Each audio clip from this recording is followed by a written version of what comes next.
back to Motion RC, everyone. Today we're taking a look at the T-90 from Heng Long. Very quick unboxing. This tank arrives RTR, meaning it's ready to run out of the box. Everything is included except for AA batteries. What distinguishes the T-90, this Russian third generation main battle tank, is the detail provided by Heng Long. All of these plastic sprued parts take a few minutes to cut out, and a great instruction guide is also provided to show you their location and general layout. I like to turn on a podcast for about an hour and just listen and assemble the parts one by one. Now, importantly for the road wheels here, you don't want to glue those on. We rely on the press fit nature of these parts that retain the ability to remove them if we needed to service those road wheels in the future. But the rest of the tank goes together fairly straightforward. Great diagrams, clear locations, and sprue numbers and letters help identify where everything goes. And as we see here, the fit is really superb.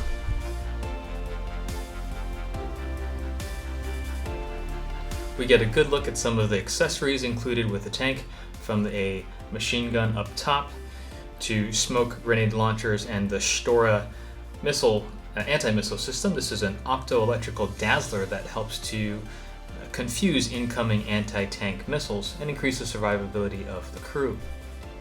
Also distinct for the T-90, we see here the various Contact 5 space armor and ERA panels. These explosive reactive armor panels lend a lot of visual character, I think, to the T-90, while also providing practical safety in real-world conditions.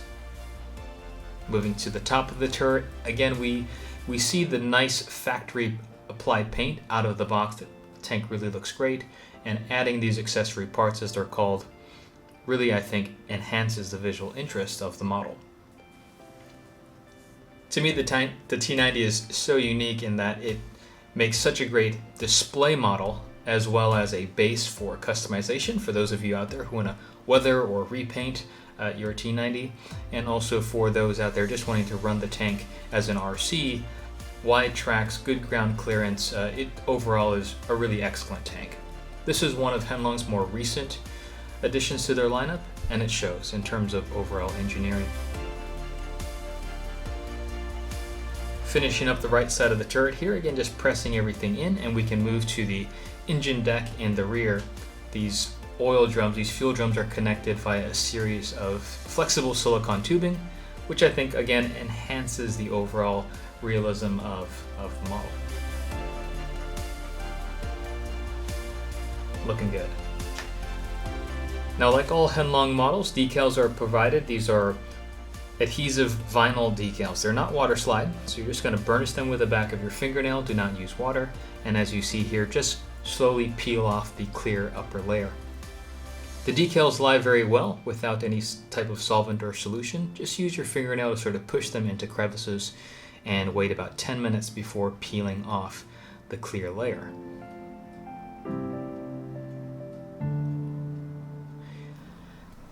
Now let's move outside. As an RTR, or ready to run tank, everything is included on this 2.4 GHz system with a 2S 1800 mAh battery. The MFCB inside handles your sound, your lights, your smoke, the firing systems for BBs and infrared battling. 4 different sound sets are available, and I really like how the second sound set sounds in this tank. Great suspension, durable, and a fun overall run. This again is the tank directly out of the box. No paint, no customization yet, although we do have plans. Check the link in the description below on Hobby Squawk. We'll be customizing and further personalizing this T-90. There we see the traverse and suspension in action. And now we can see a demonstration of the infrared battling system. Now 6mm BBs can be fired from the tank. Be careful around children and watch your eyes. But the infrared battle system, as you see, we can register and inflict damage, which is visually identified when the tank shudders like that. After a few hits, the tank will shut down and be disabled. So in that way we can battle our friends. Proportional controls, completely scale movements really round out the remainder feature set of this T-90. I like the smoke. 320-degree traverse, scanning for targets, and on the move.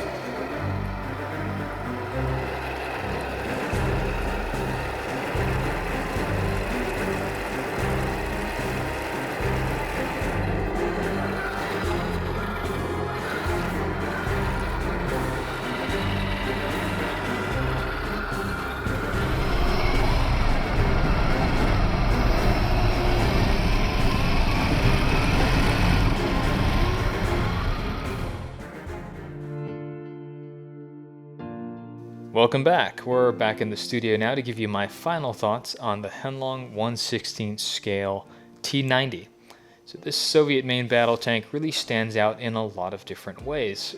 Externally, it's uniquely shaped. We have this sort of classic small little turret, low profile that we've seen on other Soviet designed tanks with this really long barrel compared to, say, the KV-1, the Soviet tank from World War II with a very short barrel.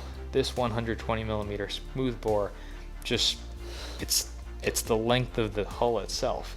So I like that. I like that this tank can be brought out to the field, or it can be in your collection on your shelf and look distinct. Speaking of distinct, the second element I really love about this tank is all of the detail. It really shows that this is one of Heng Long's more recent tanks in terms of how they've engineered all of this surface detail to be on the tank. A lot of it is molded in, like all of this upper hull, all of these armor cabins, all of these are molded in. And then we have, as you saw in our build video, all of the ERA and the Contact 5 and the bustle bin, and then all these things that are then added on, including these neat Shriva anti-missile dazzlers. So all of that detail, I think, crammed into this tank make it look completely unique from, say, the Abrams.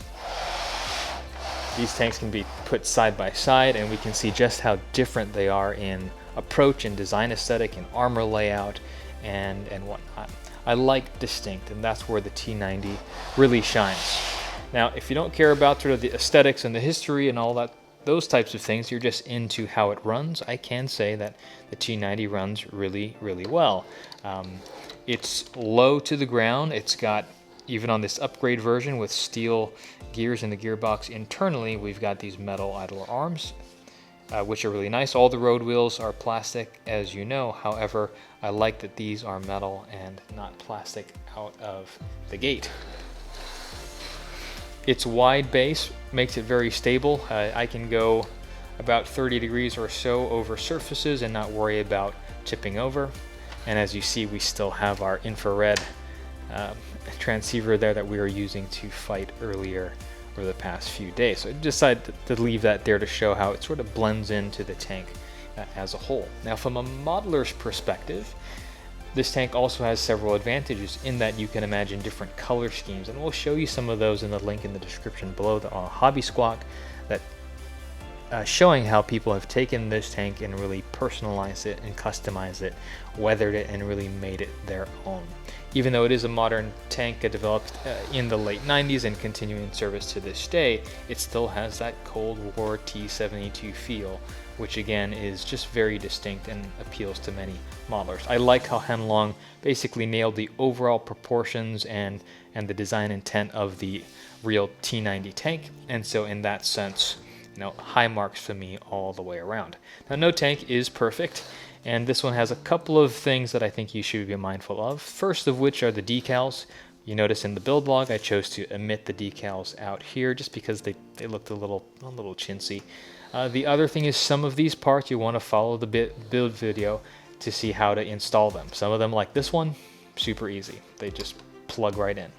If we want to further secure it with ABS glue, we can. However, some of these ERA panels, these space armor panels, are going to be they're going to fight you just a little bit. So check out our build video if you haven't already. Again, link in the description below on how to make installing all of these accessories on the turret a sort of 15-minute hassle-free experience. The final note I'll say about this tank is that overall, I really love it. However, it is best in the upgrade finish, and here's why. So the upgrade finish is plastic, everything on the outside, and inside we've got our steel gears in our gearbox, and then, as I mentioned, our metal arms here. The reason why the heavier professional version, which adds metal here and here and even metal tracks in some cases, is something that I'd probably recommend against, or at least recommend some caution before buying, is because the T72 and T90 hulls, by their design of the real tanks, do not accept the larger battery bays that the rest of Heng Long's tanks have. So what does that mean? In a nutshell, it means that you're limited to that battery and that battery alone.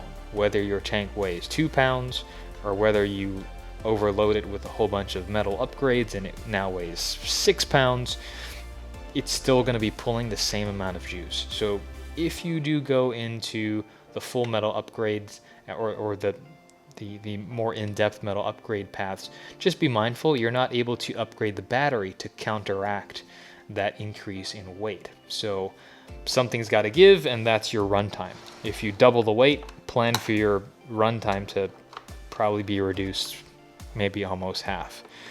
If you're okay with that, more power to you. Buy a few extra spare batteries and you can remedy the battery constraints. However, if you already have a lot of the other batteries that you're using in your tanks that are longer, just be mindful you won't be able to use them in the T72. So if you can live with that, and as I can, I'm more than happy with this upgrade version, keeping it light and nimble, then the T90 is a high recommendation for me. But that'll do it for today, guys. Let us know in the comment section, what do you think about this T90? Is this your cup of tank? Are you into it? Do you like this sort of Soviet feel, this Cold War era feel, or are you into other modern main battle tanks, or even Korean era or World War II, as Heng Long has many of those? Let us know. We're always happy to get some feedback and see what type of tanks you guys are interested in. Like, comment, critique, share, subscribe, and all the usuals. And until then, I'll see you next time. Thanks for watching.